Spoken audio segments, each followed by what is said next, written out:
반갑습니다. 굿잡 하지영입니다. 모의고사를 시작합니다. 이제 시험이 가까이 오셨을 텐데요. 문제답 더 확실히 하시면서 모의고사 풀어보시길 바라겠습니다. 모의고사도 마찬가지입니다. 함께 보시고 여러분 풀어보시는 데 도움이 되시고요. 신출이 나왔을 때는 다 맞춰야 되는 것이 아니다 라는 것까지 우리가 연습으로 이렇게 맞닥뜨리면서 연습하셨으면 좋겠습니다. 모르는 것이 나와도 나는 충분히 합격할 수 있다. 모르는 것 찍어서 맞추면 좋고 아니면 넘긴다. 이거 다시 한번 상기하면서 1번부터 보도록 하겠습니다. 1번입니다. 스트레스의 원인 중 역할 갈등과 가장 관련이 높은 것은 역할 갈등, 회사에서 제일 많이 생긴다. 그래서 1번 직무 관련 스트레스이다. 가볍게 넘어가도록 하겠습니다. 2번입니다. 생애진로 사정의 구조, 4단계의 구조 기억나시죠? 처음에 진로 사정을 하시고 두 번째 전형적인 하루를 파악한 후 세 번째 내담자의 강점과 장애가 무엇인지 확인하고 마지막에 요약을 하는데 아무리 들어봐도 훈련과 평가는 없다라는 것. 가장 확실히 틀린 답이 답이고요. 이거 틀리기는 한데 확실한 게 없을 때는 그것이 답이지만 이렇게 확실할 때는 확실한 것이 답입니다. 이것이 무슨 말인지 기존에 제가 문제풀이 하면서 다 꾸준히 들으신 분들은 무슨 말인지 감 잡으실 걸로 예상합니다. 3번입니다. 직업 상담 시 흥미사정 목적과 가장 거리가 먼 것은인데요. 흥미, 좋아하는 것과 기술 능력, 그렇죠. 적성과는 별개이다. 그리고 흥미를 평가하는 목적이 그렇죠. 적성, 능력을 알아보는 것과는 전혀 상관이 없다 해서 4번 체크하고 넘어가도록 하겠습니다. 4번입니다. 특성 요인 직업 상담. 윌리엄스의 특성 요인 직업 상담에 관한 설명으로 옳은 것 찾는 문제이네요. 상담의 내용은 내담자의 흥미나 선호에 기반하고요. 그리고 역할은 지지자 역할 하는 것 아닌데 계속 아닌 것 나오죠. 그리고 세 번째 딱 답이 나오네요. 과학적이고 합리적인 문제 해결을 한다. 자기 자신을 알고 직업 세계를 알고 그리고 합리적이고 과학적인 매칭을 한다라는 것이죠. 특성과 그렇죠. 특성 요인이니까 특성과 요인을 알아봐야 되고요. 상담사는 교육자 역할을 해야 합니다. 항상 특성 요인 문제는 내담자 중심 상담과 가장 반대되는 이론이기 때문에 여기 보기에 주어지는 것이 대부분 내담자 중심 상담의 이론으로 이루어져 있다라는 것. 상담자 중심이냐, 내담자 중심이냐, 문제를 중요시하나, 문제는 하나의 사례에 불과하다라고 보는 것이냐, 그리고 설명, 설득이 필요하느냐, 일무공을 하느냐로 딱 구분하시고 기타는 이렇게 마지막 과학적이고 합리적인 문제 해결 방법을 따른다가 누구? 그렇죠. 윌리엄스와 파슨슨의 특성 요인 상담의 핵심이다 라고 정리하면서 5번으로 넘어가도록 하겠습니다. 다음은 어떤 상담 기법에 대한 설명인가 라는데요. 내담자가 말하지 않는 내용이나 개념을 그의 과거나 이미 했던 진술을 토대로 추론해서 말한다고 하니까 추론, 상담사가 해석해서 이야기해 주는 것이지요. 이것은 나머지 보면 더 헷갈린다. 추론해서 말하는 것은 해석이다. 정리하고 6번으로 넘어가도록 하겠습니다.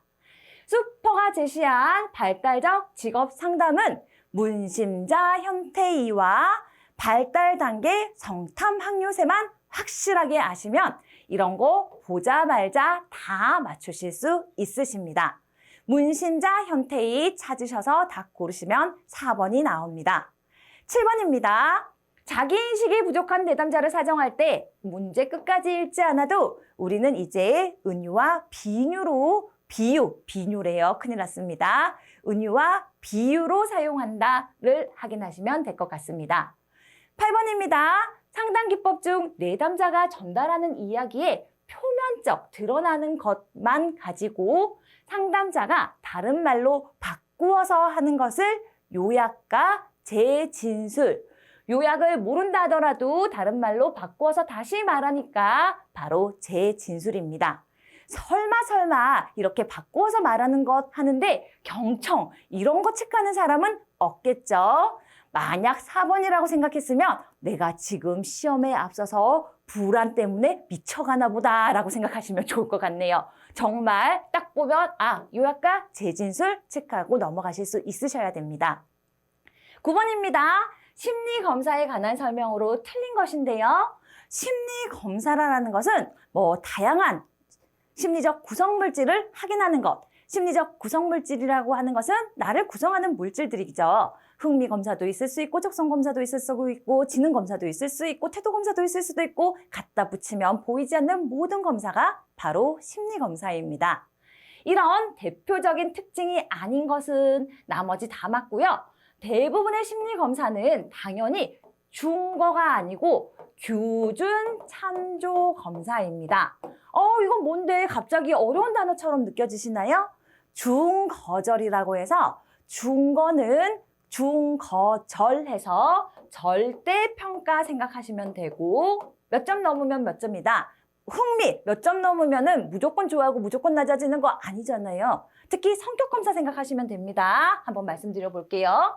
규준 참조 검사는 규준상에서 상대적이라고 했습니다. 제가 MBTI를 검사했는데 생각보다가 그렇죠. 저는 내향적이라 생각하는데 제 생각이 중요한 것이 아니라 검사 결과가 외향이 나왔어요. 그런데 저보다 훨씬 더 외향적인 사람을 만나면은 그 사람은 저를 보고 외향적, 우리는 같은 외향적이라고 생각해요. 아니면은, 야, 너가 외향적이었어? 왜? 자기 기준으로 상대방을 평가하기 때문입니다. 그래서 이 검사는 항상 상대적으로 이 정도 되었을 때 이 수치더라 하면서 접근하고 개발되고 완성되어서 그 점수를 비교하기 때문에 순간적으로 9점수 아니야? 하고 절대라고 생각하지만 아니다. 상대적으로 더 센 사람 만나면은 나는 약한 사람이 된다입니다. 그래서 동네 축구 잘해봤자 전문가 정말 프로 세계 가면 못하는 것처럼 되는 것이 바로 상대, 그것이 뭐라고요? 우리 전문용어로 규준 참고 검사이다. 규준상, 준, 거절 잘 확인해서 가져가시길 바라겠습니다. 1번 아니다 해서 10번 넘어가도록 하겠습니다. 로키스트와 데이비스의 직업 적응 이론에서 성격 차원 나오면은 보기가 보이지 않아도 민혁 리지라는 거, 오매매 민혁 리지 다 맞네요. 그러면 설명이 잘못된 것을 한번 찾아보도록 하겠습니다. 항상 사실 민혁 리지 중에서 가장 틀린 답이 잘 나오는 것은 리듬 체조는 제가 다양하게 해야지 점수가 높아진다라고 했죠. 그래서 리듬을 가지고 있다는 것은 활동에 대한 다양성을 의미하고 있고 마침 기존대로 이 문장에서 틀린 답이 나왔고요. 민첩한 것은 당연히 속도를 말하는 것이고 역량은 평균 활동 수준이 남들에 비해서 높고 낮음, 높으면 역량이 좋다라고 표현하실 거고 남들 평균 수준이 되지 않으면 역량이 떨어진다라고 평가를 받게 된다라는 것입니다.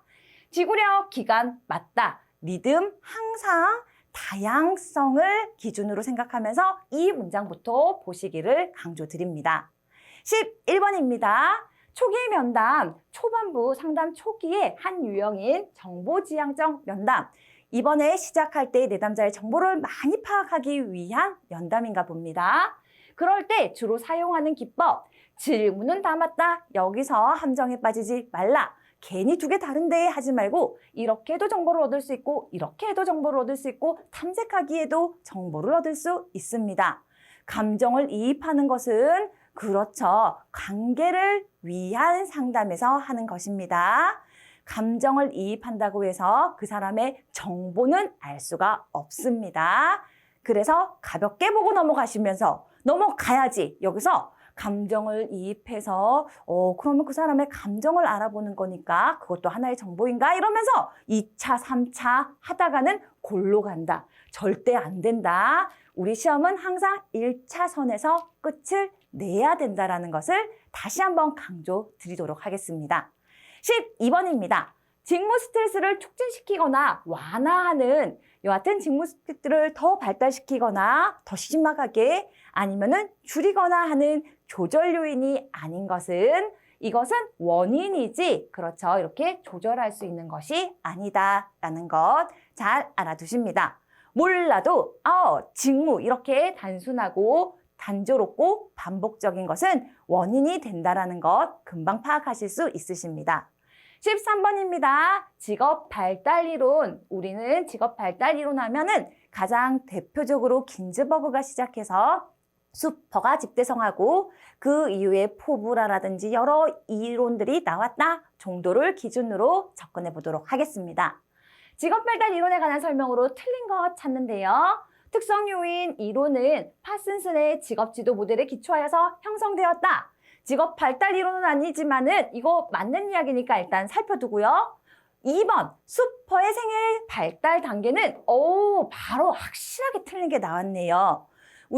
제가 처음에도 말씀드렸듯이 문제에서 확실하게 틀린 것이 있으면 이거 좀 아닌데 해서 내 생각하지 마시고 확실하게 아닌 것을 무조건 답으로 선택하셔야 됩니다. 그래서 1, 2, 13번의 문제에서 수퍼의 생애 발달 단계는 성탐 항요세이지 환장현은 바로 긴즈버그이다 해서 아닌 것 2번 체크하시면서 14번 넘어가도록 하겠습니다. 이상하게 단계 문제 연속으로 나오는데요. 한 번에 싹 정리하시길 바라겠습니다.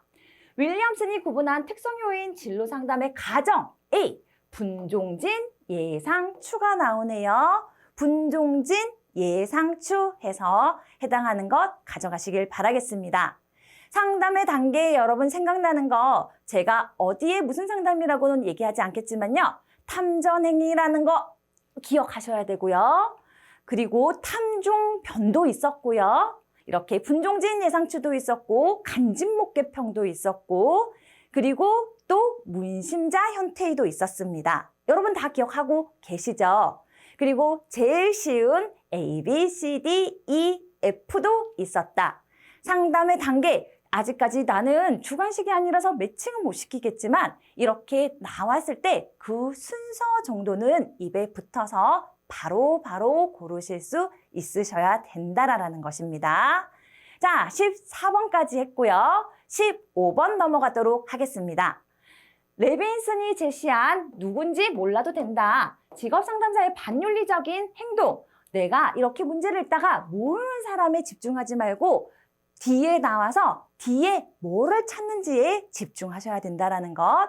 반윤리적인 행동. 그렇죠. 직업상담사는 내담자가 또개해서 돈 버는데 자꾸 이렇게 이상하게 생각하면은 어디 이상한 데 나락으로 떨어진다고 했습니다. 그 나락은 60점 아래가 되겠죠. 그래서 의존성을 최대화시키는 것은 내 욕심이고 그렇죠. 독립성, 스스로 의사결정을 할 수 있는 능력을 키워야 한다로서 반윤리적인 태도에 해당하는 것은 답 4번입니다. 16번입니다. 신뢰도 높아지고 낮아지는 것에 영향을 주는 요인에 대해서 가장 거리가 먼 것은요. 응답자 수가 많을수록 신뢰도가 높게 나타날 가능성이 있는지 없는지 알 수가 없죠. 응답자가 예를 들어서 물론 일반적인 것은 높아질 수도 있지만 자꾸 일반적인 거 다 가미하면 안 된다라고 얘기했고 이렇게 한번 생각해 보세요. 지금 체육 선수들의 어떤 활동에 대해서 설문조사를 하고 있는데 음악하고 있는 사람들을 많이 모인다고 해서 신뢰도는 그럼 더 떨어지겠네요. 그렇죠. 그래서 해당하는지 아닌지 일정 기간까지는 높아질 수 있지만 맞게 했다 하더라도 일정 기간까지는 높아질 수 있지만 그 이후에는 알 수가 없다. 높게 나타나지 않고 잘못된 표본일 경우에는 또 골로 간다라고 생각하시면 될 것 같습니다. 17번입니다. 로우의 욕구이론, 우리 욕구이론 오랜만에 보지만 정말 귀에 닦지 않도록 많이 했습니다. 먼 것은 했는데요. 메슬로우에게 영향을 받았고 어린 시절 부모와의 관계가 직업 선택에 영향을 미치고 그 관계는 수정해에 해당하고 이렇게 직업 체계에 관계를 미치는 것을 보고 직업 분야를 8 곱하기 6으로 구분해 놨다라고 한 학자가 바로 로우입니다. 그래서 1번 가족 간의 초기 관계에 중요한 거 맞고요. 로우의 성격 이론은 통합, 그렇죠. 직업 분류 영역을 통합하는 데 관심이 있고요.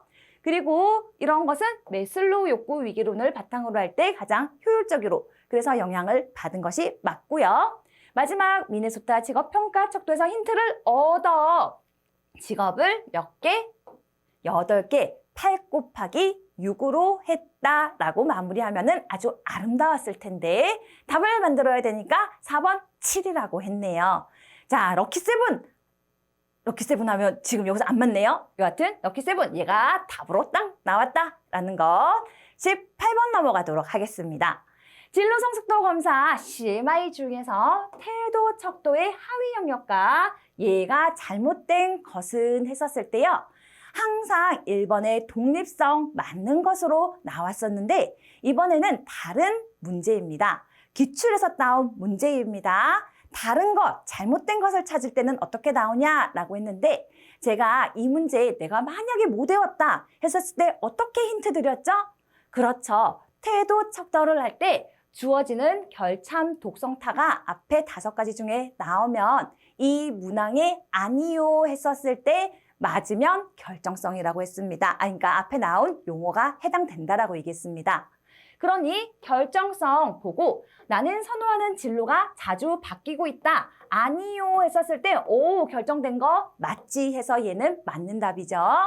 두 번째 참여도 나는 졸업할 때까지 진로 선택 문제에 별로 신경을 쓰지 않을 것이다. 아니요. 그럼 참여한다라는 것이네요. 맞는 이야기고요. 타협성 봅시다. 나는 부모님이 정해주는 직업을 선택하겠다. 아니요 하는 것은 내가 스스로 선택하겠다는 결참, 독의 독립성에 해당하는 문항입니다. 이래서 여러분 아예 독립성이 틀릴 때도 얘가 잘 나오고 맞는 것도 얘가 잘 나오니 교수님이 말하는 아니요도 모르겠어요. 그러면은 일단 독립성과 독립성에 해당하는 이 문장을 잘 외우시고 이 문장이 나왔을 때 독립성으로 잘 나오는지 안 나오는지만 눈 크게 뜨셔도 70% 이상은 맞을 수 있다입니다. 나는 100%? 그러면은 다 외우시고 나는 80%, 90% 확률을 높이겠다. 문장 읽어보시고 아니요에 맞으면 맞는 이야기이다 하고 정리하시길 바라겠습니다. 18번 했고요. 19번 넘어가도록 하겠습니다. GATB 적성검사입니다. 대표적인 적성검사. 이 중에 사무지각 적성입니다. 이것은 사물이나 사무나 회사에서 어떤 일을 할 때 가장 중요한 것은 명칭 딱 보고 그것이 무엇인지 잘 분별할 수 있어야지만 그쪽 지각 능력, 적성이 높다라고 표현되는 것이죠. 어떤 전문가들은요, 어떤 전문가가 아니죠. 그 전문가가 아닌 사람들은요, 그 전문가들이 하는 용어, 일이나 사용하는 물건의 그 이름들을 모를 수밖에 없습니다. 그래서 그것에 대해서 잘 알고 있다는 것 자체가 사물 지각력도 되지만 사무, 그 일을 하는 데 있어서 그렇죠. 효율성을 높이게 된다라는 거죠. 저희 집에서 이것과 상관없이요. 그거 이러면은요. 다 답답하잖아요. 아무리 내가 그거 잘한다 하더라도 그거 해서 저 사람이 그거를 못 알아들으면 협업하기가 힘들어집니다. 그래서 명칭 비교 검사를 통해서 한다라는 것 구별하시면 좋겠습니다. 20번입니다. 직업상담의 구조화 단계에서 상담 초기에 일어나는 과정이니까 초기에서 상담자의 역할, 구조화의 단계의 초기나 또 구조화할 때를 묻는 것일 수 있습니다. 봅시다. 무엇이 답이냐면요. 바로 2번입니다. 이 문제도요, 여러분 상식선에서 가져가야 됩니다. 상식선에서 내담자에게 상담자의 자질, 역할, 책임에 대해서 미리 알려줄 필요가 왜 없습니까? 이렇게 진행하겠다라는 것과 나는 책임은 스스로 지는 것이다 라고 명확하게 얘기해 주고 시작해야 됩니다. 여러분 직업 상담하러 오시는 내담자들도요. 나도 모르게 이 기대와 나의 이런 지금 상담을 받는 행위, 노력에 대한 대가와 이 생각들이 맞물리면서 나도 모르게 이 상담만 받으면 취업하겠지. 또는 직업 상담사는 전문가니까 내게 딱 맞는 직업을 골라줄 거야. 만약에 못 골라주거나 이번에 취업이 안 되면 누구 탓을 자연스럽게 할 수도 있다. 직업상담사 탓을 나도 모르게 할 수도 있기 때문에 처음부터 책임은 스스로 진다. 그리고 나의 역할은 도와주는 것이다. 등등등등등을 초반부에 잘 얘기해야 된다는 것입니다. 그래서 이 문장은 틀렸고요. 두 번째, 검사나 과제를 잘 이행하고 있을 것이라고 기대하고 있다는 것을 분명히 밝힘으로써 상담에 집중하고 함께 더 적극적으로 상담에 임하게 만들어야 된다는 것입니다. 이거 자꾸 2차, 3차로 가면서 이거 부담 주는 거 아니야? 이러면은 아까 전에 말했듯이 1차 넘어서 2차 가는 것입니다. 예를 들어서요, 예전에 제가 아는 교수님이 이런 말씀을 자주 하셨는데요. 학교에 가서 화단에서 오줌을 누는 것은 잘한 것이야, 틀린 것이야 묻는데 여러분 생각도 하지 말고 그거는 뭐예요? 큰일 날 소리죠. 당연히 잘못된 거죠. 그런데 혼자서 오줌은 비료이니까 화단에 오줌을 주는 건 또 괜찮나? 뭐 이러면은 지금 직업상담 시험 공부할 때가 아니고 뭐라고요? 약 먹을 시간이라는 거. 1번만 생각해야지, 직업상담사 시험 볼 때 해당하는 것만 생각해야지 2차, 3차 가지 맙시다라는 것을 지금 마지막 단계이기 때문에 자꾸 강조 드립니다.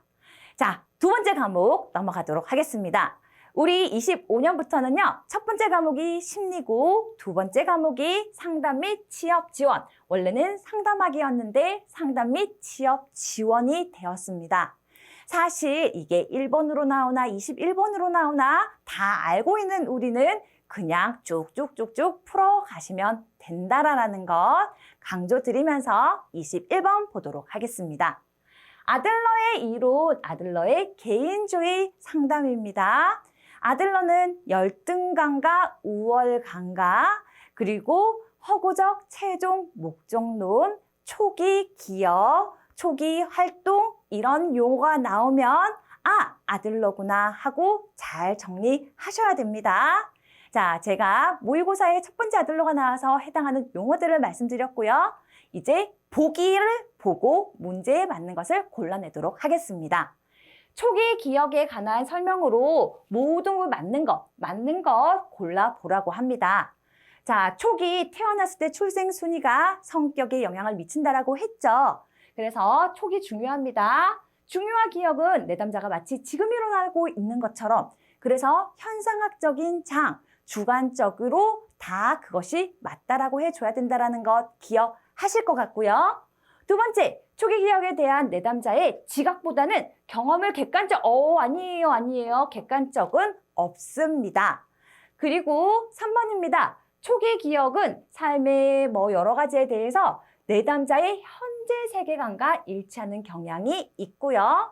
그리고 초기 기억을 통해서 상담자는 내담자의 삶의 목표를 파악하는데 도움을 받을 수 있다, 또 못 받을 수도 있다라는 것이기 때문에 기읍, 디귿, 리을이 맞습니다. 여러분, 객관적인 것은 없습니다. 그래서 넘어가지 마시고 우리 22번으로 보도록 하겠습니다. 내담자 중심 상담, 목표가 아닌 것. 내담자 중심 상담은 크게 인간 중심 상담으로 발전되었고 누가? 칼 로저스가 그렇죠. 완성한 상담의 이론입니다. 그래서 우리 일무공이 나왔던 직업 상담사에 있어서 가장 기본이 되어서 상담을 시작해야 되는 바탕인 내담자 중심 상담이기 때문에 당연히 문제로 잘 나올 가능성이 많습니다. 내담자의 내적 기준에 대한 신뢰를 증가시킬 수 있도록 도와줘. 좋은 말. 경험보다는 개방적이 되도록 도와주는 것. 지속적인 성장 경향성, 그렇죠. 상향 의지를 가지고 도와주는 것 다 맞는 말. 내담자의 자유로운 선택과 책임의식을 증가시켜 좋은 말이긴 한데 이것은 실존주의와 해당하는 멘트입니다. 자, 책임이 나오면은요, 내담자 중심 상담 이렇게 한번 생각해 보세요. 너 책임져? 이러면은 내담자가 부담 가져요. 뭘 할 때마다 부담 가져요. 나는 이거 책임질 수 있습니다. 그리고 그렇게 생각하는 사람은 상담 오지도 않겠죠. 그래서 우리 내담자 중심 상담은 문제를 중시 여기지 않고 이 가정 자체를 하나의 사례로 보기 때문에 어떠한 상황에서 주관적인 느낌 그리고 그것을 이해하고 받아들이고 다음 성장하는 것에 목표를 두었지 책임지는 것과는 상관이 없다입니다. 책임이 이렇게 나오면은요, 금방 말씀드렸듯이 실존주의가 가장 대표적이고 두 번째 책임과 관련된 것은 게슈탈트 상담. 게슈탈트 우리나라 말로 뭐죠? 네, 형태주의 상담과 연결된다라고 하시면서 넘어가시면 좋겠습니다.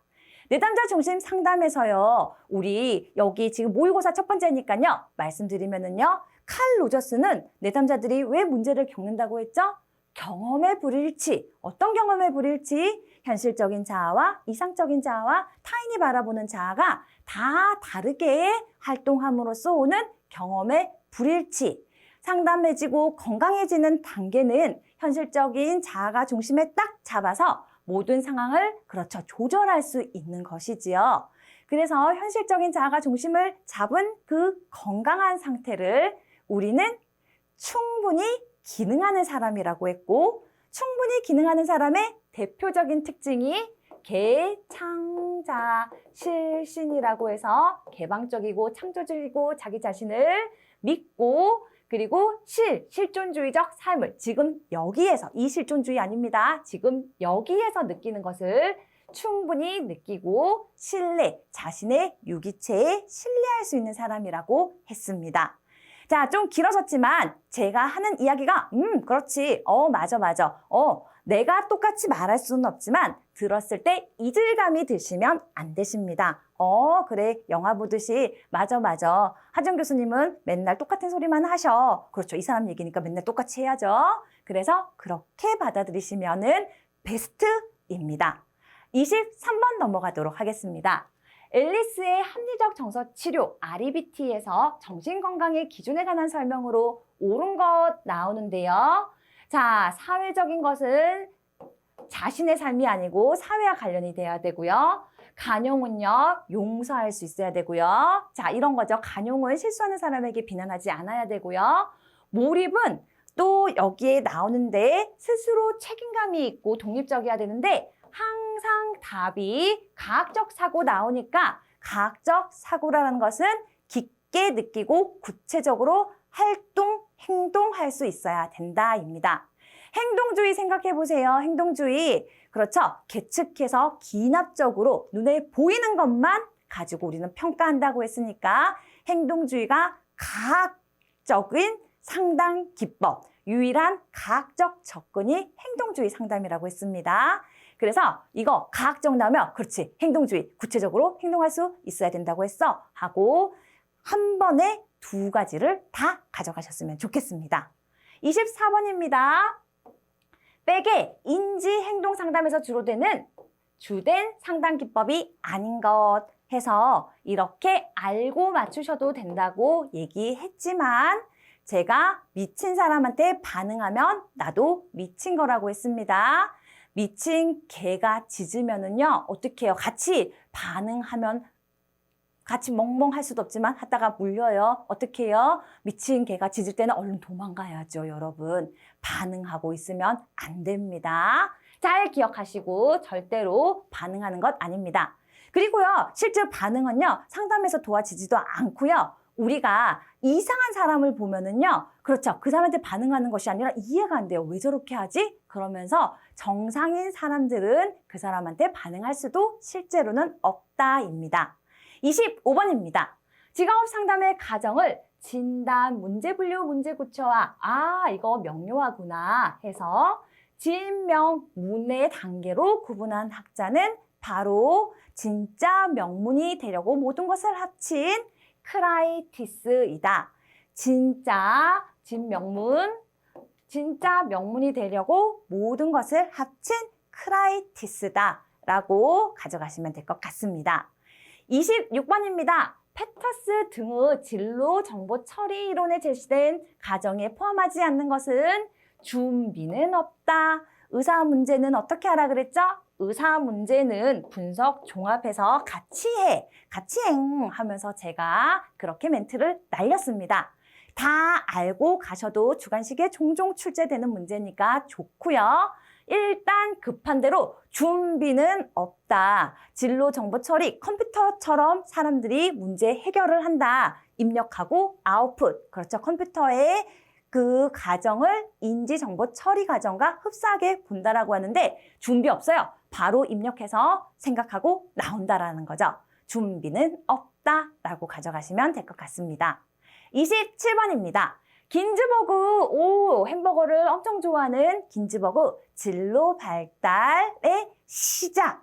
그렇죠. 그래서 햄버거를 환장하게 좋아해. 환장혀. 아니면은 자기가 다 만들었는데 수포가 아니래. 비판하면서 성탐학요새 갔잖아요. 아이고 환장혀 해서 환상기와 나오네요. 잠정기와 현실기. 적응성은 없다가 중요합니다. 한 번 더 세부적인 거 말씀드리면요. 환상기는 자기 마음대로 환상적으로 직업을 선택하고 잠정기 좀 컸을 때는요. 흥능가전이라고 해서 흥미로, 능력으로, 가치로 그리고 마지막에 모든 것을 종합해서 전환되어 현실기로 간다. 그래서 세부적으로 현실기에서는 탐구특이라고 해서 탐색하고 구체화돼서 이제 마지막, 그렇죠. 특별하게, 제가 갑자기 특자가 생각이 안 나네요. 그래서 확인해서 다음번에 말씀드리도록 하겠습니다.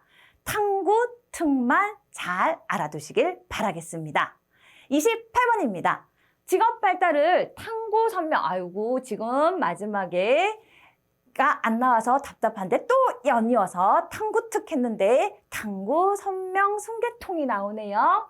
탐구 선명 순계통 전 직업기와 이렇게 후 직업기로 나누는데 이런 거는 몰라도 되고 탐구 선명 순계통이 나오면 그렇죠. 타이드만과 오하라의 발달 이론이다 라고 가져가시면 좋겠습니다. 이게 오히려 이렇게 나올 때는 쉬운 문제이고요. 오하라와 타이드만과 오하라의 발달 이론의 단계를 쓰시오라고 했었을 때 쓰시오가 아니고 맞추시오 했었을 때 기흥, 니은 이렇게 해서 여러분이 순차적으로 만드셔야 될 때 탐구는 선명하게 그리고 순, 개역, 통합할 수 있도록 해야 된다라고 제가 멘트했던 거 생각하시면서 탐구, 선명, 송계통 잘 알아두시길 바라겠습니다. 30번입니다. 미네소타의 직업가치 제가 좋아하는 지성이는 편한 남자 그것에 해당하는 문제네요. 자, 6개의 가치 요인이 아닌 것은 지성이 편한 남자 아닌 것은 그렇죠. 권력은 없고 편한 남자가 권력적으로 건의를 하면은 편한 남자 아닙니다. 그래서 지성이 편한 남자 여러분이 매칭해 보시기를 바라겠습니다. 30번입니다. 진로개발 프로그램을 운영하는 방법의 하나인 집단 진로 상담에 관한 설명으로 옳은 것 나오는데요. 집단 진로 상담을 할 때는 횟수는 최소화로 하고 6명에서 8명, 10명 넘어갈 때는 상담사를 1명 더 둔다. 그리고 이왕이면 동질 집단으로 하고 이렇게 집단을 구성할 때 특히 학생일 때에는 사전 조사를 통해서 좋아요, 좋아. 책임 의식이 있는 학생들로 선별해야지 다음번에 모였을 때 오히려 빠졌어. 온 사람이 피해보지 않는다라는 것입니다. 그래서 학생들 나오면은 항상 책임의식이 있는 학생들로 선발하는 것이 가장 중요하다라는 것 체크해 놓으시길 바라겠습니다. 31번입니다. 진로 논점에서 심리문제와 진로문제가 서로 분리될 수 없는 이유, 이 문제 많이 보셨죠? 그래서 3번 체크하면서 넘어가도록 하겠습니다. 진로상담과 심리상담 과정은 거의 비슷하지 무슨 소리냐 절차와 대상 그러면은 진로상담은 뭐 학생에게 하고 심리상담은 어른한테만 합니까? 아니다. 어린아이부터 그렇죠 노인들까지 다 같은 대상으로 다 똑같아. 그리고 대부분 처음에는 어떤 문제가 있는지 동기와 인지적 명확성을 확인한 이후에 우리는 상담을 시작한다 해서 확실하게 봐도 비슷하고 인생의 문제가 곧 진로상담, 심리상담이라는 것 확인하시면 좋겠습니다. 32번 넘어가도록 하겠습니다. 내담자의 가족, 우리 가족이나 선조들 나오면은 특히 뭐 도표, 시각적인 표상 이런 거 필요 없이 가족만 나오면 우리 전체에서 나오는 것은 그렇죠. 직업, 가게도 제노그램 하나밖에 없습니다. 33번 넘어가도록 하겠습니다. 구직 역량의 역량군들 중에서 역량군이 이 네 가지 맞네요. 이런 네 가지 중에 구직 지식군의 하위 영역에 포함되는 것은 지식군이라고 해서 희망 분야에 대한 이해입니다. 여러분 포함되는 거 물어봤는데요. 지식군은요, 바로 이 희망 분야에 대한 이해와 그리고 자기 이해가 있습니다. 그러니까 안다라는 것은 내가 하는 그 분야를 알고 내 자신을 아는 것이고요. 두 번째, 기술군은요, 바로 이런 거죠. 의사결정과 정보탐색과 서류 작성. 이건 정말 기술. 그래서 배우면 그 기술이 나아진다라는 거죠. 나아질 수 있는 거, 하면 나아질 수 있는 것을 우리는 기술군에 속한다라고 여러분이 정리하시면 되고요. 태도군은요, 그렇죠. 어떤 태도, 긍정적인 가치관과 그리고 도전 의식이 나오면 그렇죠. 뭔가 활동이 좀 더 적극적이고 참여도가 높아지는 태도가 보여지겠죠. 그래서 긍정적인 가치관과 두 번째 도전 의식이다라는 것, 이렇게 세 가지 잘 구별하셨으면 좋겠습니다. 새롭게 편입된 부분이라서 뭐가 나올지 모르겠지만 그렇게만 구분하시면 어떤 것이 나와도 다 맞출 수 있다라고 정리하면서 34번 넘어가도록 하겠습니다.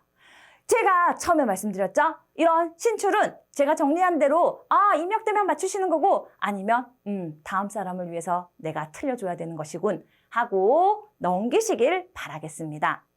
34번입니다. 유형별 면접 중에 해당 보기가 설명하는 면접 유형은 꼬리 물기 나왔네요. 꼬리 물기 안 넘어가려면은 역량이 있어야지요. 역량 면접의 대표적인 것은 그렇죠. 과거의 경험을 통해서 미래를 유추하는 것도 좋지만은 꼬리 물기식 계속 곤란하게 만들어서 그 사람의 역량을 파악하는 것입니다. PT는요, 1대 다수입니다. 내가 여러 면접관 앞에서 주제에 맞는 어떤 프레젠테이션을 하는 것이니까 1대 다수가 나왔을 때 그렇죠. PT 면접이랑 연결할 수 있으시면 되고요. 문제 해결을 하는 것과 그리고 자신의 역할, 토론할 때 자기는 가만히 있으면 안 돼요. 어부지리로 잘하는 팀, 이기는 팀에 있어서 내가 올라갈 것 같지만은 내가 가만히 있으면 우리 팀이 그 토론에서 높은 점수를 받는다고 해서 나도 높은 점수를 받는 것이 아닙니다. 그래서 자신의 역할 이야기가 나오거나 의사결정 어떤 것에 대해서 대화를 나눈다라고 문구가 나오면은 토론 면접이라는 것이고 비대면 면접은 일단 만나지 않고 하는 어떤 것이 나올 거니까 문제도 잘 안 나오겠네요. 너무 쉬워서. 이 부분도 처음으로 반영된 부분에서 뽑은 문제이기 때문에 뭐가 나올지 모르겠지만 맞추면 감사, 아니면 버리시면 됩니다. 자, 35번 가도록 하겠습니다. 인지적 왜곡 유형 중 상황의 긍정적인 양상은 여과하는 데 초점. 우리 이런 거 많이 풀어왔으니까 이런 데서 점수 맞으면 됩니다. 그래서 맞닥뜨려지고 주어진 거 아는 것 확실하게 1초 컷으로 이거 보자 말자 뭐예요? 선택적 추상이지 하고 가져가시면 좋을 것 같습니다. 36번입니다. 오리아리라고 오리아리 뭐 이러면서 제가 이론 시간에 강조 드렸던 것 같은데요. 이거는 누군지 몰라도 여러분 제가 그랬죠? 내적 장벽은 내 안에 있을 것이고 외적 장벽은 밖에서 오는 어떤 틀, 장벽이랄 것이라는 것입니다.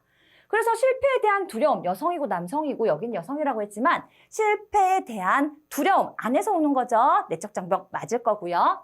실은 실패에 대한 두려움, 이제 여기서 여성이라는 것은 남성보다 여성이 실패에 대한 두려움이 더 많다라는 것인데 그런 거 필요 없어요. 그냥 내적인지 외적인만 구별하시면 됩니다. 그래서 안에서 오는 것이다. 사회적 성역할 고정관념은요. 내 안에 있는 것이 아니고 사회에서 여성들은 이렇다, 남성들은 이렇다 하는 고정관념이니까 이것은 외적에 해당하는 것이겠네요. 그리고 성공에 대한 두려움, 나에 대한 것이죠. 직업적 증진에 대한 지각된 결과, 누가 지각했어요? 내가 지각했으니까 내 안에서 오는 것일 것입니다. 그래서 외적 장벽 여러분 한번 살펴보세요. 사회적 성역할 밖에서 관리적 여성에 대한 태도는요. 그렇죠. 외부에서 인식하는 그 태도들을 의미하는 것이고요. 어우, 독하다. 막 이러면서 저기까지 갔었으면 피도 눈물도 없을 거야. 남자들이 올라가면 멋있다라고 생각하지만 여성들이 임원으로 올라가서 무엇인가 활동할 때 예전에는 독하다. 뭐 이러면서 그런 평가를 많이 했다라는 거죠. 외부에서 오는 것을 의미합니다.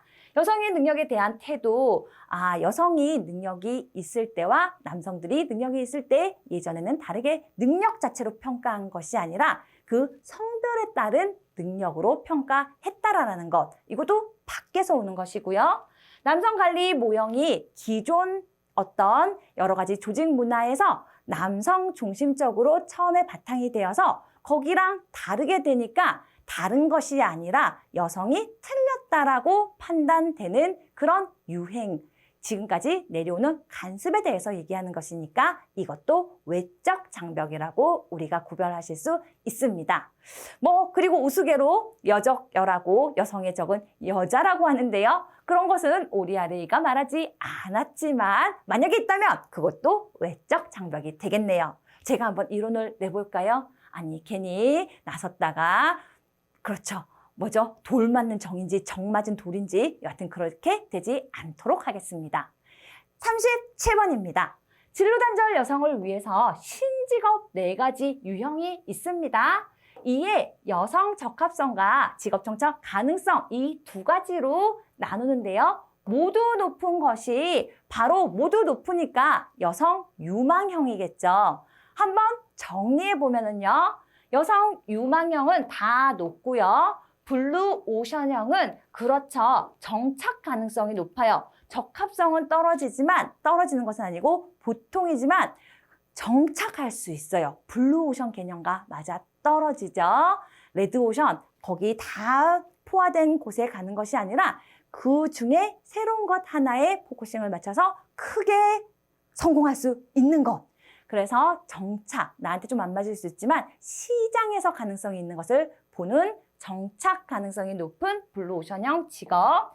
그리고 도전, 여성에게는 높지만 정착 가능성은 아직 알 수가 없어요. 그래서 개인이 도전해야 됩니다. 그래서 도전형 이렇게 알고 가시면 좋겠습니다.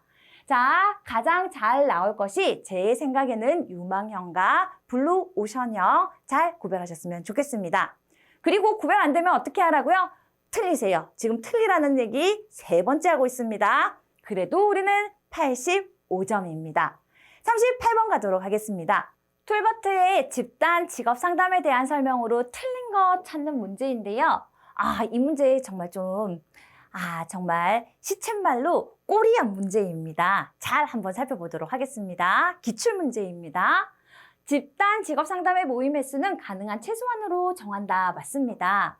6명에서 10명, 8명 다 적당하고 10명 이상이 될 때는 어떻게 된다고요? 직업 상담사나 아니면은 상담사를 도움을 줄 수 있는 사람을 한 명 더 둔다라고 해서 맞는 이야기고요. 다양한 구성원이 있는 집단으로 이루어질 때 실은 효율적이기도 하고 효율적이지도 않기도 해서 이 문항이 정말 나머지 것이 확실하게 맞을 때에는 이게 답이 될 수도 있지만 실제 이 문제가 나왔을 때는 더 확실하게 틀린 3번이 있어서 3번이 답으로 평가되었습니다. 3번만 맞는 것으로 했습니다. 문의가 있고 빗발쳤지만은 3번만 답이다 라고 했습니다. 3번, 집단의 구성원이 다양할수록 사례 파악에 도움이 안 되죠. 6명이 모여서 10명이 모여서 다 다양한 사례가 있으면은 서로 집단에서 역동성을 가지고 문제를 탐색하고 그것을 서로 보면서 상호작용을 해야 되는데 다 자기 얘기하기가 바쁘겠죠. 그래서 사례 파악에 도움이 안 되고 여기에서 다양한 구성원이 있는 것은 문제는 같지만 다양한 구성원이 다양한 관점을 제공할 수 있을 수도 있다라고 말을 하면서 답이 3번으로 되었습니다.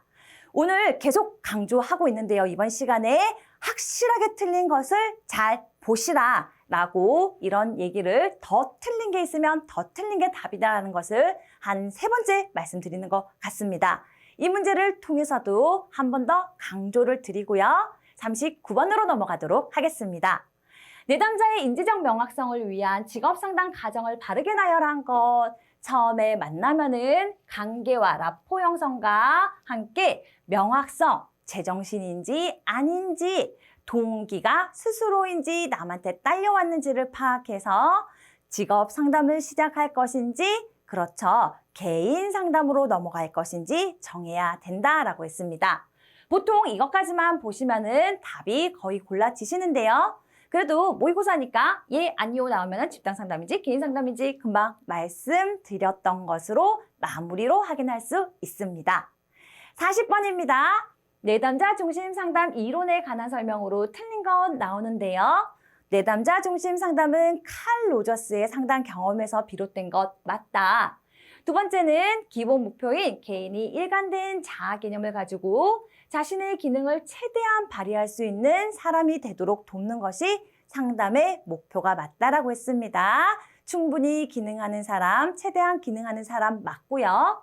특정 기법을 사용하기보다가 내담자 한 명 한 명이 다 중요하니까 허용적인 나와 너의 관계를 중요시 여기는 것 맞고요. 그리고 상담 기법으로는 적극적인 경청 다 아름답네요. 여기에서 조언, 정보 탐색 자체가 특성 요인 이론에서 보던 내용이죠. 정보 탐색과 조언, 설득, 가르치기는 적용하지 않는다로 나머지 틀린 것은 4번입니다. 이렇게 심리와 상담 살펴봤고요. 다음 시간에 정보와 노동 살펴보도록 하겠습니다. 수고 많으셨습니다.